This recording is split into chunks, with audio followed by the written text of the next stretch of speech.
malam. Assalamualaikum Mas Dr. Imam.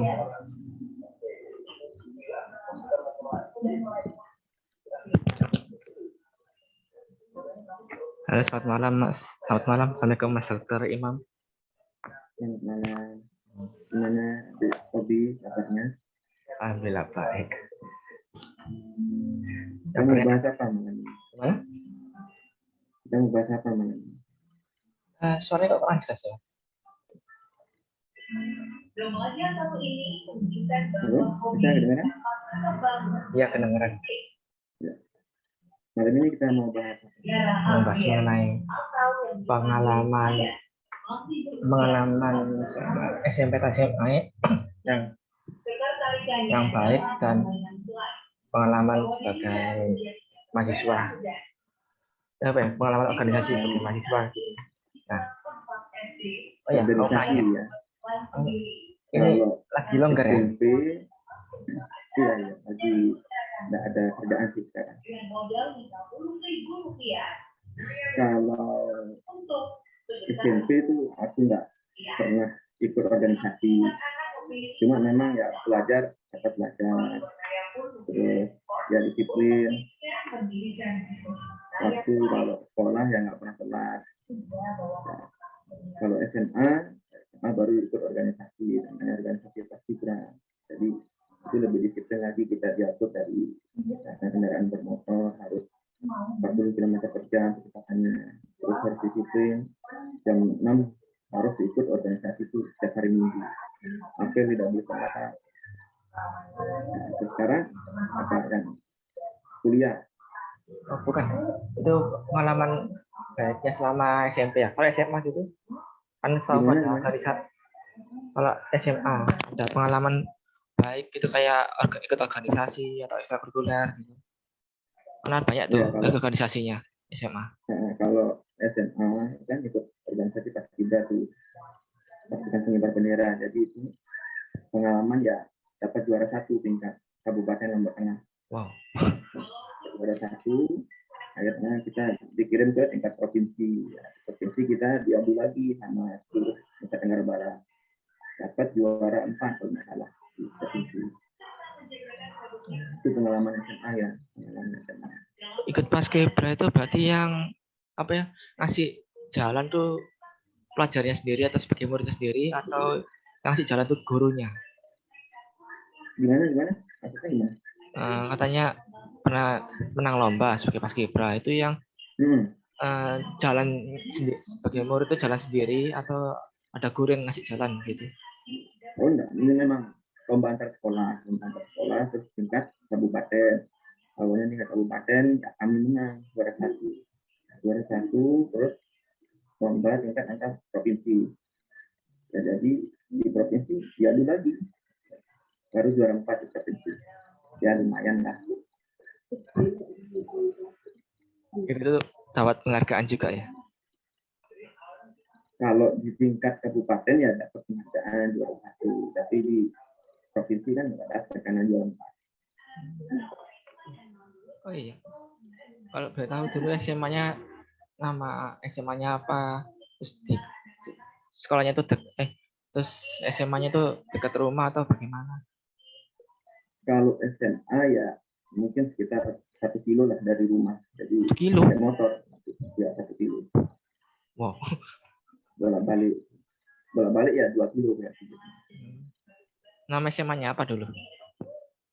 SMA-nya SMA 1 Praya.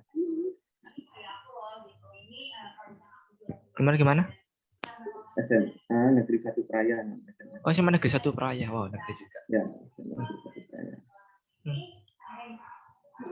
Di SMA Negeri 1 Praya ini namanya organisasinya apa aja? Kayak MPK, OSIS gitu. Ya, ada OSIS, kemudian ada Pramuka, ada PNS, Pembina Kemajuan, ada Paskibra, ada Pemus juga, Pemus itu Kemajuan Sekolah. Banyak sih organisasinya. Ada juga yang ekskul ya, misalkan kayak basket, kayak sepak bola, kalau dulu. Dulu pada waktu namanya lulus SMA, Kan pernah tuh ada kita mau berkeinginan masuk universitas negeri gitu. Itu dulu pakai lewat jalur apa? Kalau melewati jalur ya saya pakai apa itu? Simak namanya ya. Jalur simak dulu ngambil di Unair, kedokteran tapi nggak dapat. Akhirnya pakai jalur mandiri di Universitas Islam Al Azhar, akhirnya dapat di sana jurusan kedokteran. Oh itu pada waktu lewat jalurnya ya. Pada saat terus keterimanya di universitas mana ya gitu? Ya, terimanya itu tadi di Universitas Islam Al Azhar Mataram. Itu negeri kan? Itu swasta itu. Oh, kelas. Ya, Universitas swasta. Berarti belum ada kayak SBMPTN, SNMPTN gitu ya? Sudah ada, cuma kan tidak dapat. Eman ya? Iya, emang. Itu hampir di Unair waktu itu, SNMPTN. Pernah nggak sih dulu teman SMA dulu teman SMA-nya itu kan satu ya teman SMA itu juga ketemu lagi di satu jurusan gitu? Waktu saat kuliah ya. Iya. Saat kuliah, kalau saat kuliah nggak ada dari SMA 1, lulusan itu tidak satu itu ada. Zaman tahun 2008. Oh. Ya, aku sendiri yang masuk. Di bawahku baru banyak adik kelas. Itu dulu apa namanya masuk jurusan apa kalau di universitas? Kalau di universitas yang masuk jurusan S1 pendidikan kedokteran umum. Kedokteran umum. Ya. Itu fakultasnya apa? Makanya prakteknya Fakultas apa? fakultas kedokteran. Kedokteran. Berarti kedokteran isinya itu kedokteran umum. Bukan biasanya kalau di Universitas Surabaya itu ada kedokteran itu juga ada kebidanan, ada perawatan sama dokter gitu. Jadi kalau dokter umum juga fakultas dokter juga kan? Ya, jadi fakultas kedokteran itu termasuk jadi ya perawat, terus ada dokter sendiri. Kalau dokter gigi beda ya. Ya kita membawahi kedokteran umum, kemudian keperawatan, ya itu lagi.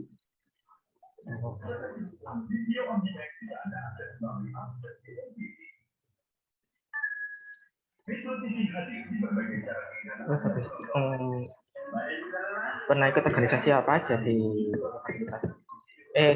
jurusan? Kan banyak tuh organisasinya. Di kuliah ya. Halo? Ya. Saat kuliah? Iya, kuliah. Organisasinya apa aja? Kalau kuliah ikut organisasi BEM. Juga ikut organisasi BEM gitu ya? Pernah kok di kuliah ikut organisasi BEM itu bagian apa biasanya?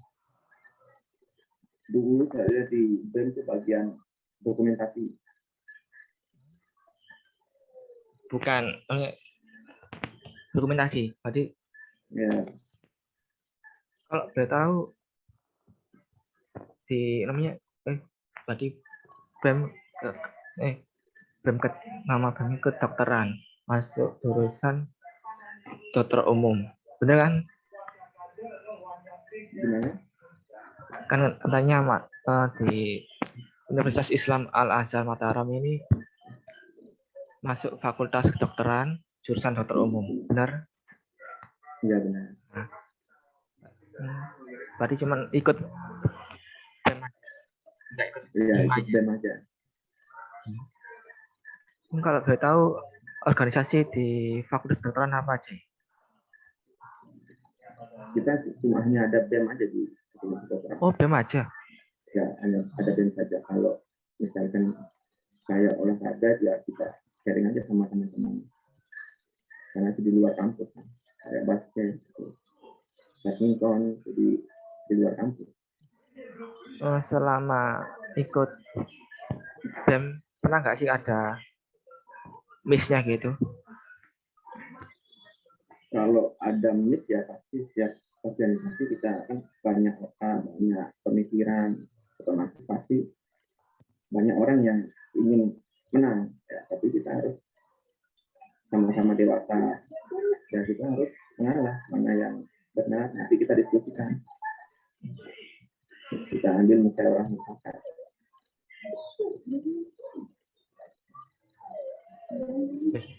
Oh iya, kalau magangnya kedokteran di sana bagaimana? Magang atau maksudnya magangnya bagaimana? Kalau magang kita disebut koas, ya, hampir sama seluruh fakultas kedokteran di Indonesia. Koas itu kita jalani itu idealnya itu dua tahun, idealnya 2 tahun. Kalau lebih lama berarti bukan ideal kan, berarti itu mandat. Nah, kita 2 tahun itu di rumah sakit banyak yang kita pelajari. Oh ya nih, biasanya kan mahasiswa yang ikut BEM atau BEM itu pasti juga apa ya, mengerjakan skripsi gitu. Pernah nggak sih namanya ada apa ya, ada problematika gitu, atau kan juga magang jaga skripsi, pernah gitu ya? Ada problematika seperti apa? Kalau skripsi, kalau kita magang itu kan harusnya kita selesai skripsi dulu baru boleh magang. Jadi skripsi dulu kita kerjakan, harus seminar. Selesai seminar kita sarjana kedokteran. Nah, itu sarjana kedokteran baru kita boleh magang sampai 2 tahun. Oh, skripsi dulu? Ya, skripsi dulu. Kalau udah lulus sarjana kedokteran baru magang 2 tahun. Kalau 2 tahun sudah selesai magang, baru disumpah dokter. Nah, sumpah dokter baru ujian lagi. Ujian kompetensi dokter Indonesia itu harus lulus. Kalau lulus ya kita intensif lagi namanya. Program pengabdian 1 tahun di rumah sakit. Jadi kita ke pelosok-pelosok rumah sakit. Nah, itu programnya selama 1 tahun. Setelah itu baru keluar kita punya surat tanda registrasi dokter dari dinas. Jadi ya panjang perjalanan.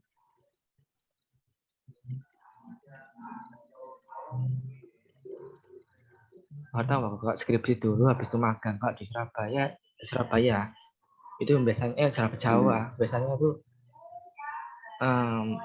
magang dulu selesaikan, habis itu habis magang itu skripsi, karena kan skripsi kan tugas akhir itu.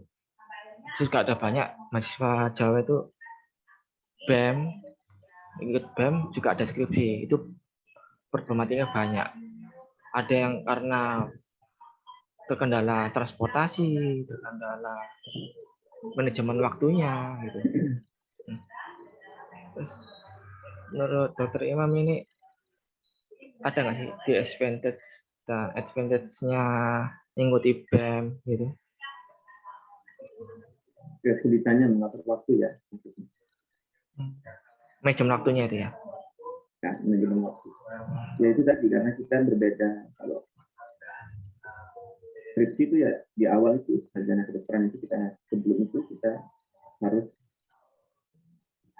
kerjain dulu skripsi kita, baru kita seminar proposal. Setelah itu baru kita koas. Nah, magang kita namanya koas di rumah sakit selama 2 tahun. Jadi harus lulus sarjana kedokteran dulu baru boleh magang. Alhamdulillah ya dapat ada materinya gini nih ya. Jadi sebenarnya itu aku kalau dokter ada sih banyak kenal dokter, tapi susahnya kayak rasa komunikasi sama ketua BEM gitu. Kebetulan nggak saudara sendiri. Alhamdulillah. Ini ada dokter juga. Ini juga mengundang Dokter Rangga, tapi tak lihat sibuk. Dan dari akun sosial medianya juga ada nikahan, juga ada yang karena tugas militer. Katanya ini dokter sekaligus prajurit militer ya? Ya, beliau itu dokter sekaligus bertugas di TNI Angkatan Darat. Oh, Angkatan Darat, baru tahu. Iya, Angkatan Darat. Sekarang masih komunikasi? Sekarang masih komunikasi. Tapi jarang ketemu ya? ketemu kemarin di bandara, kemarin aku yang jemput.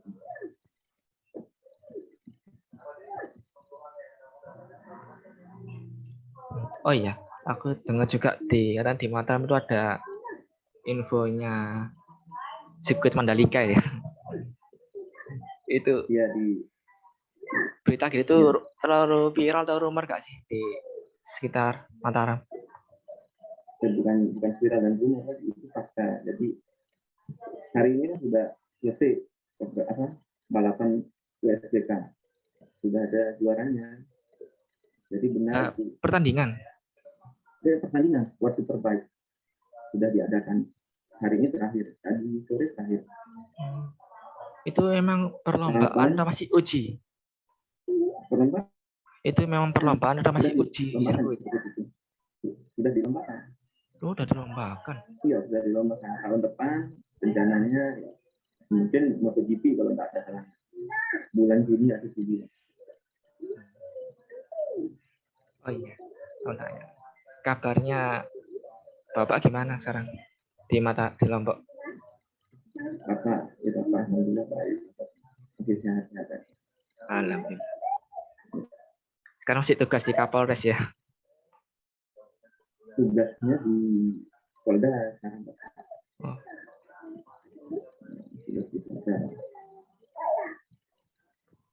Ini loh, anaknya dokter, bapaknya juga kepala kepolisian.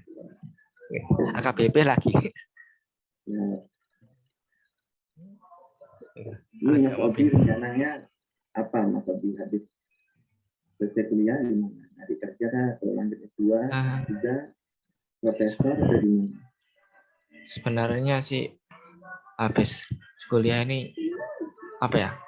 Terus kuliah ini kan ada batasannya, misalnya sampai semester 7 dan 8, anggap aja 1 tahun. Tapi aku nyoba cepet itu wisudanya. Cuman kalau kebijakan kampus kamu selesai skripsinya 1 semester kayak 1 tahun kayak semua wisuda sama. Aku itu tidak peluang karena aku secara idealis gitu ikuti kebijakan. Katanya mungkin sih aku habis misalnya lulusan semester ini, semester depan aku nyoba magang gitu. Kan magang juga ada puasa. Akhirnya udah magang itu. Aku juga nyoba jadi pengusaha muda sukses gitu. Karena sekalian pengen ngumpulin dana juga. Terus habis itu aku niatnya langkahku habis kuliah tuh kerja dulu karena belum ada niatan kuliah. Jadi kuliah juga bukan gak capek ya. Nyari ilmu itu ya ada rasa bosannya gitu. Coba sih kita pakai ilmunya itu di masyarakat. Namanya juga mahasiswa kan, pelayanan masyarakat. Mengayomi pelayanan kalau udah kerja aja. Mengayomi masyarakat, mahasiswa. Ya udah pakai aja ilmu di situ. Kebetulan koneksi di pekerjaan juga banyak. Ya udah pakai aja. Langkahku itu. Cuma kalau niatan kuliah kecil sih niatannya kuliah itu di sekitar 30% aja, itu pun melanjutkan. Anakku dulu SMA jurusan IPA fisika, aku pengen nyobanya itu kalau itu di teknik gitu, cuman terbiasa analisis. Tapi kata itu karena kecil aku pengen nyobanya. Kuliahnya ambil jurusannya apa? Kuliah sih sekarang di jurusan ilmu hukum, tapi di fakultas ilmu sosial dan hukum. Ya tahun depan juga, semester depan Januari itu ada informasi dari fakultas kalau jurusan hukum akan menjadi fakultas berdiri sendiri gitu. Aku juga sebenarnya kemarin membantu sih. Juga datang sana juga lihat-lihat keadaan bangunan akan jadi fakultas. Ya mulai dari banyak sih. Hanya itu 1 bulan. Aku juga kadang ke bangunan baru untuk lihat keadaan, sekalian menjalankan amanah dari kepala jurusan untuk mengurus proyek buku, untuk ya banyak sih gitu. Yang penting aku katanya aku orang seperti Mas ya, merasa orang yang pertama yang tahu informasi seperti itu gitu. progresnya mana.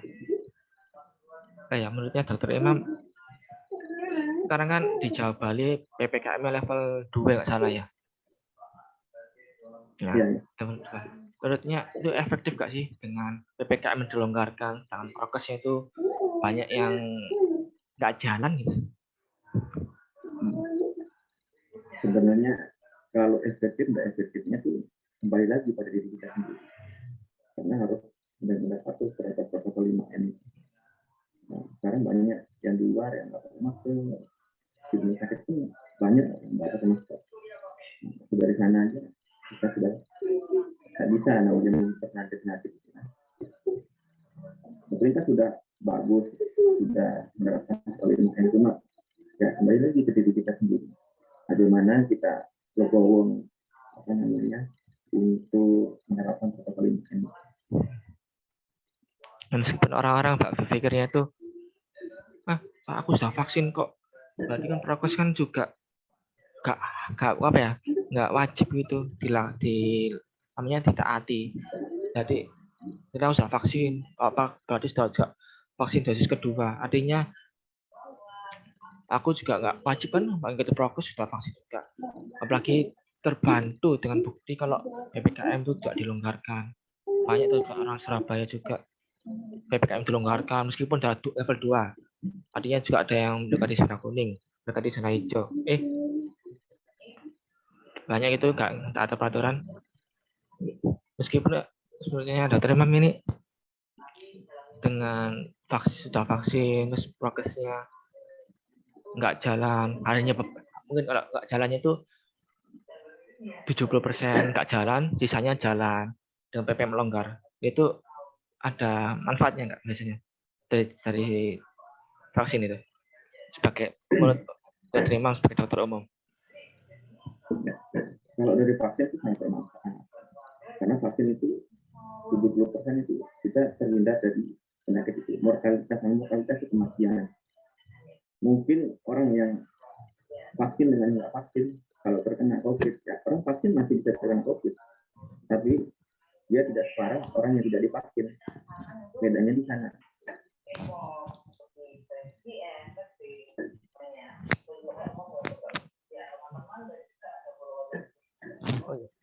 Aku sekarang di Indonesia sendiri juga ada macamnya vaksin AstraZeneca, Sinovac.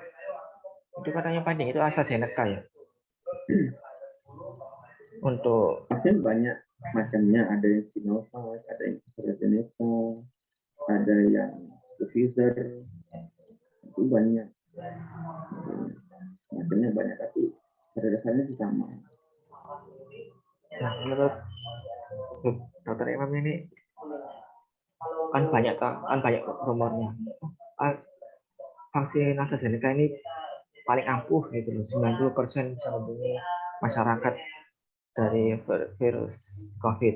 Nah, itu apakah benar seperti itu rumornya? Yang kedua, ada rumor lagi bahwa AstraZeneca itu ada kandungan minyak babinya katanya gitu. Apakah benar itu menurut Mas sebagai dokter umum? Yang pertama, kalau efektivitas vaksin itu hampir sama semuanya. Ya, kita kembali ke diri kita sendiri. Kita divaksin 2 kali, tapi tidak melakukan prokes ya, tentu saja. Nah, intinya vaksin harus 2 kali, bahkan 3 kali, dan tetap harus melakukan protokol kesehatan 5M. Cuma kalau kita vaksin 2 kali, tapi kita keluar nggak pakai masker, terus ketemu orang batuk-batuk, ya tetap tertular lah. Yang kedua itu yang Astra yang ada minyak babi ya. Ada. Ya kalau vaksin ini salah satu vaksinnya yang kita sebut mereknya, jadi memang ada dari minyak babi, tapi kan sudah disalahkan sama MUI bahwa vaksin itu lebih banyak manfaatnya daripada mudaratnya. Jadi boleh. Tapi rumornya benar ya. AstraZeneca ada dari babi. Nah, mungkin untuk secara umum masyarakat kan pakai AstraZeneca. Tapi untuk yang umat Islam itu kan juga diharamkan gitu loh, saya nggak pasti apakah diwajibkan untuk pakai AstraZeneca karena kan itu ampuh, orang-orang juga mengingatnya AstraZeneca itu paling ampuh gitu loh untuk melawan virus COVID, sedangkan kandungannya juga tidak ada yang bagus. Apakah itu bisa dianggap halal ya? Nah, kalau halalnya kan sudah diputuskan sama MUI karena manfaatnya itu lebih besar daripada negatifnya. Kalau seandainya kita tidak divaksin, ya mungkin kita terkena penyakit COVID, itu pun parah. Tapi kalau divaksin kan mungkin hanya 15% lah dari penyakit itu kita bisa parah. Cukup dilema ya dari pertimbangan seperti itu ya, membuat orang-orang jadi problematika juga.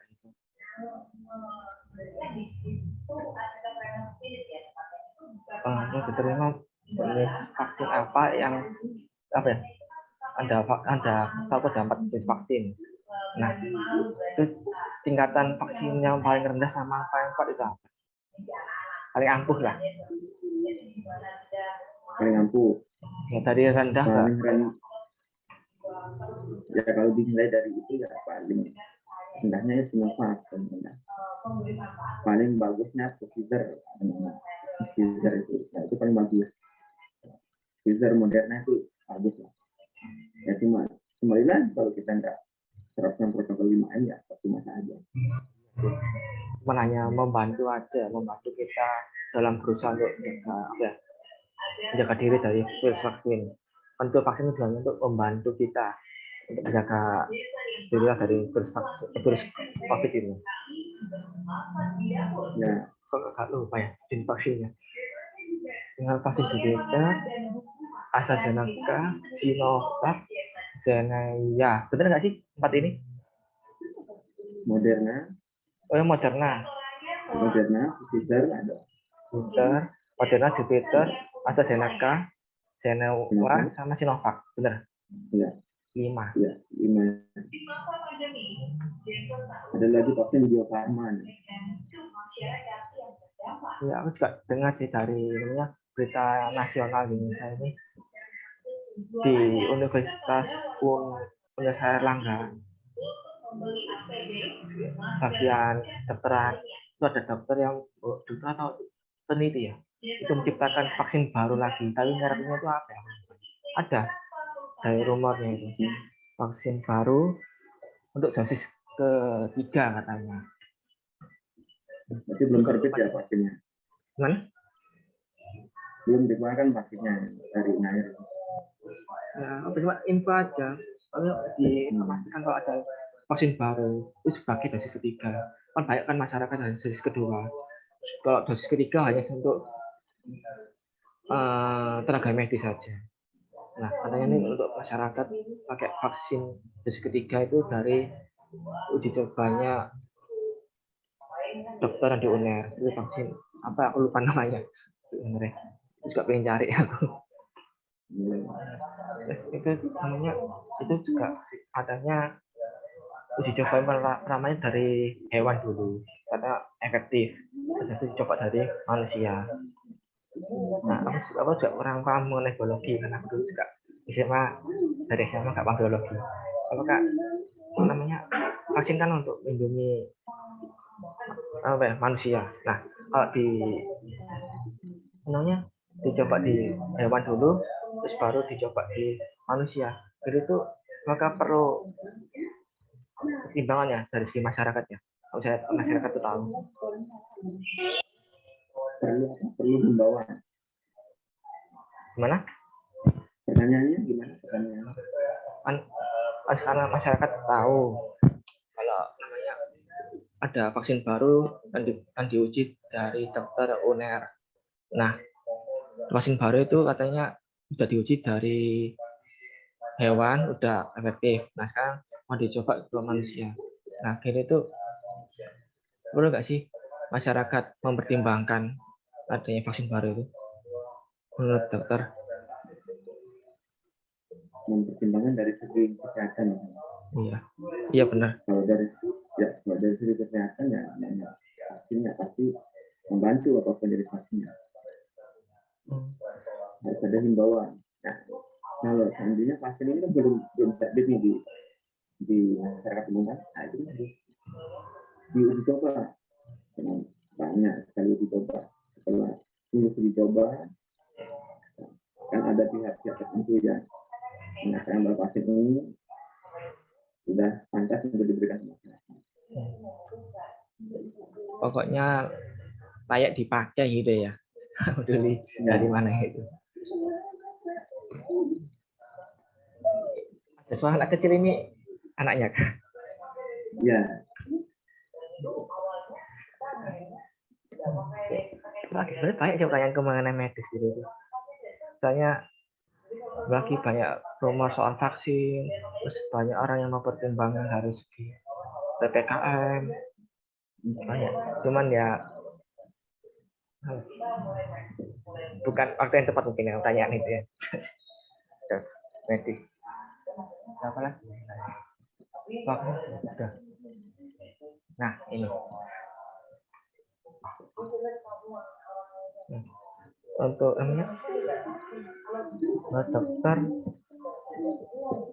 dokter ya. Untuk ini kan banyak kan di Indonesia sekarang adanya konser. Kemarin di Papua adanya, di Papua itu ada PON 20 salah. Itu kan banyak yang itu kan konser kan. Ada yang dari grup band lainnya hanya untuk penutupan tes olahraga. Nah, apakah setelah vaksin itu efektif kan untuk dari efektif setelah adanya acara seperti itu? Kan ribuan ya, ratusan orang yang diundang. Ya kalau seharusnya dilihat dari konsernya itu tidak menerapkan protokol COVID kan, protokol 5M itu sudah dari diterapkan. Seharusnya pemerintah itu harus mengasih syarat ya, pertama mungkin vaksin harus 2 kali untuk peserta yang ikut konser, vaksin 2 kali, minimal 3 kali lah dulu yang ada yang kalau kandidasi. Nah setelah konser selesai, ya mereka harusnya harus isolasi mandiri di rumah selama 2 minggu. Itu kalau ada gejala. Kalau ada gejala ya kita puskesmas harus diakui. Dan intinya harus isolasi mandiri lagi sebenarnya. Terapkan protokol 5M lagi.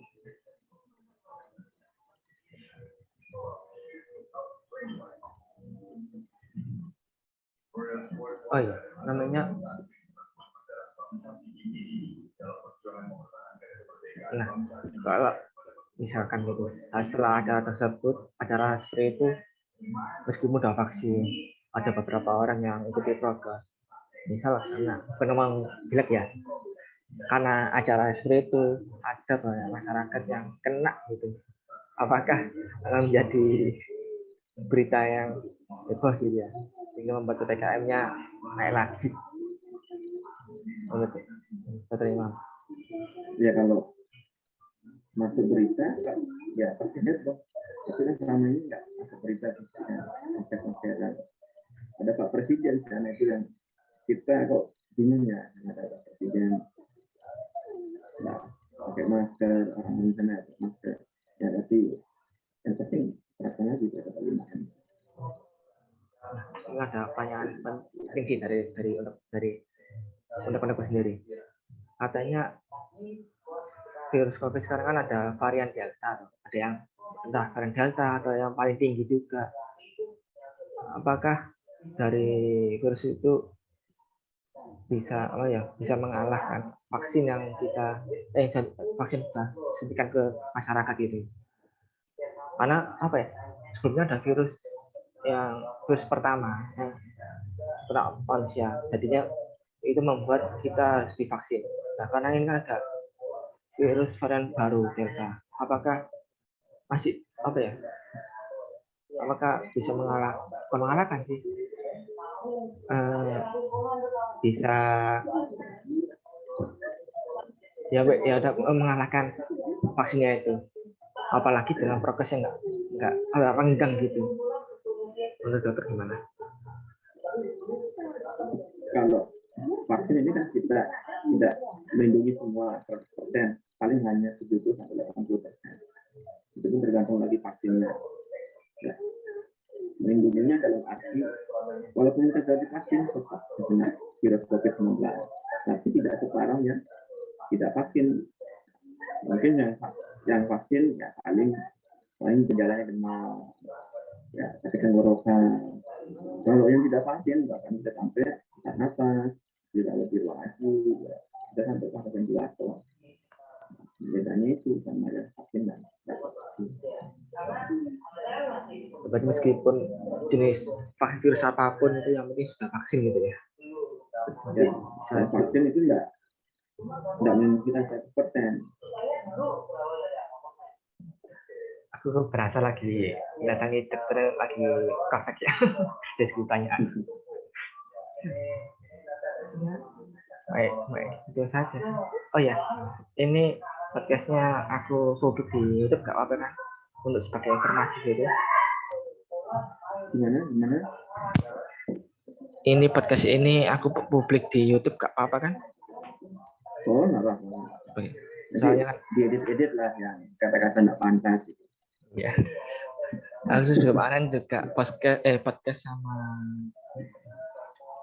ketua BEM Universitas Brawijaya sama UNESA Universitas sendiri juga. Iya, terus ini juga aku habis podcast sama sahabatku sendiri, kebetulan dia mahasiswa berprestasi gitu.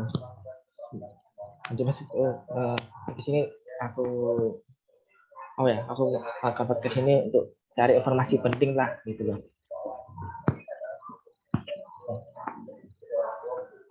Kok boleh karena nanti mungkin aku kirimi link YouTube-nya gitu.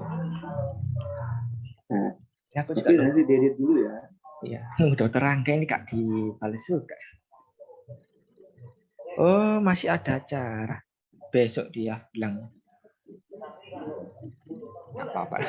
Scan juga nambah ilmu. Kan dia kan dokter juga prajurit.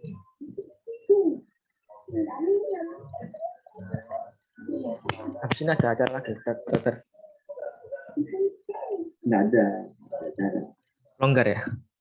Ya, hari depan. Kalau gitu mungkin bisa aku akhir dulu. Nah, terima kasih ya. Semoga podcastnya ini bermanfaat bagi orang-orang juga. Amin. Kita selamat malam. Assalamualaikum warahmatullahi wabarakatuh.